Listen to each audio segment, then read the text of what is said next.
There are a lot of reasons to like beer. I love the taste of it. Gets me kind of tipsy. I like how diversified it can be from beer to beer. And there are a lot of beers to like. Me, I'm more of a wheat beer type of person. I'm a hoppy man. Especially in Louisville. This city's big enough that it has infinite potential.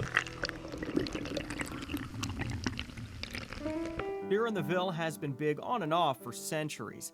Kevin Gibson is the author of Louisville Beer. In the 1840s, German settlers started to come here in droves and brought brewing with them. They set up shop in what we now call Germantown, inventing Kentucky Common and soon other beers too. The boom brought people from all over and their families. The beer business was a good business to get into. We went from having a handful of breweries in the mid-1800s to having, close to 100 of them by 1900. The Derby City was even considered a top 10 brewing hub in the Southeast. That is until Prohibition.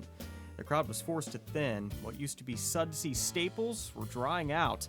Only the strong survived. There was Falls City for a long time. We had Ertles 92, Fairs. Which eventually would create competition once again. Just sort of like U of L versus UK today in basketball. You drink Ertles or you drink Fairs or you drink Falls City, and you won't touch one of the other ones. Only to drop off again to companies like Coors and Bud. Where there's life, there's fun. So as you can probably tell at this point, there's been a lot of teeter-tottering when it comes to beer here in the River City, and that continues. Today, both local and craft beers are back in a huge way.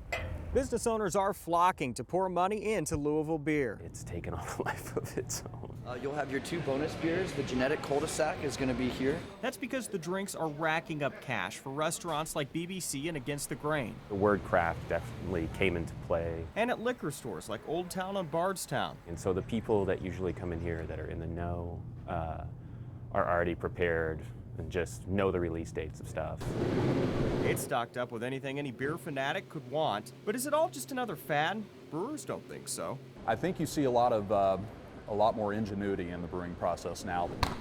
New styles, recipes, and breweries are being created every day. I'd love to see more breweries opening here in Louisville. It just means the awareness grows. And when everything's new, it's a lot harder to get tired of it. We have our American Pale Ale, which we always carry. The good times are rolling and could be for a while, and that's something we can all drink to. Cheers.